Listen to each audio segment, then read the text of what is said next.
G24 summit कार्यक्रम retired chief secretary IAS officer Ratnaprabha గారి ఆధ్వర్యంలో ఈ కార్యక్రమాన్ని ఏర్పాటు చేసి నాతో పాటు కర్ణాటక మంత్రివర్యులు సీనియర్ స్టాల్వర్ట్ ఇన్ కాంగ్రెస్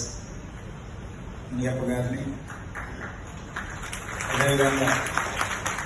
మిత్రుడు చేవల్ల శాసనసభ్యులు యాదయ్య గారిని, ఆంధ్రప్రదేశ్ నుంచి శాసనసభ్యులను, చాలామంది ప్రభుత్వ అధికారిక హోదాలలో పనిచేస్తున్న మిత్రులను, మాదిగ సోదరులను, అదేవిధంగా డాక్టర్ పగిడిపాటి దేవయ్య గారిని ఈ కార్యక్రమానికి ఆహ్వానించి సుప్రీంకోర్టు ఇచ్చిన జడ్జిమెంట్ నేపథ్యంలో తెలంగాణ రాష్ట్ర ప్రభుత్వం లోక్సభలో ప్రధాన ప్రతిపక్ష నాయకుడిగా ఈనాడు బాధ్యత వహిస్తున్న శ్రీ రాహుల్ గాంధీ గారు ఎన్నికల సందర్భంగా ఒక స్పష్టమైన కాంగ్రెస్ పార్టీ విధాన ప్రకటన చేసింది. కాంగ్రెస్ పార్టీ అధికారంలోకి వచ్చిన తర్వాత ఖచ్చితంగా మాదిగ ఉపకులాల వర్గీకరణకు సంబంధించి అనుకూలమైన నిర్ణయం తీసుకుంటుందని వారు చెప్పడమే కాకుండా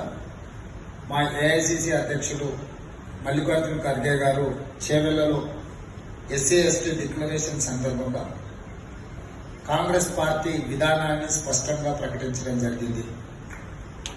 ఆ నేపథ్యంలో చాలా సంవత్సరాల నుంచి నాలుగు ఎన్నో ఒడిదుడుకులను ఎదుర్కొంటారు. ఉషా మెహ్రా కమిషన్ కావచ్చు, లేకపోతే గతంలో అమలు చేసిన ఉమ్మడి ఆంధ్రప్రదేశ్లో అమలు చేసి తర్వాత ఈ సమస్య సుప్రీంకోర్టు వరకు వెళ్ళడం, సుప్రీంకోర్టులో కూడా చాలా సంవత్సరాల నుంచి వాద ప్రతివాదనలు లేదా పంజాబ్ కేసు పెండింగ్ ఉండడం, ఆనాటి ప్రభుత్వాలు ఈ అంశాన్ని సుప్రీంకోర్టులో సరైన విధంగా వాదించకపోవడం వల్ల, అందులో భాగస్వామ్యం తీసుకోకపోవడం వల్ల చాలా సంవత్సరాల నుంచి వాయిదాలు పడుకోవచ్చు. కాంగ్రెస్ ప్రభుత్వం బాధ్యత చేపట్టిన తర్వాత మిత్రుడు దామోదర్ రాజనరసింహ గారిని పిలిచి సుప్రీంకోర్టులో కేసు మాదిగ వర్గీకరణ ఉపకులాలకు సంబంధించి కేసు ఉన్నది. తెలంగాణ రాష్ట్ర ప్రభుత్వము ఈ కేసులో ఇంక్లూడ్ అయి మన బాధలను వినిపించి తద్వారా వీళ్లకు న్యాయం చేయాలని చర్చ చేసి శాసనసభలో ఉన్న పార్టీలకు అతీతంగా అందరినీ మాదిగ ఎమ్మెల్యేలను దామోదర్ రాజనరసింహ గారి నేతృత్వంలో పిలిపించి నేను మాట్లాడి అభిషేక్ సింఘ్వీని, ముఖ్యమైన సల్మాన్ ఖుర్షీద్ను, ఇలాంటి ప్రముఖ సుప్రీంకోర్టు న్యాయవాదులను నియమించి దామోదర్ రాజనరసింహ గారి నేతృత్వంలో తెలంగాణ రాష్ట్ర ప్రభుత్వం సుప్రీంకోర్టు కేసులో ఇంక్లూడ్ అయ్యి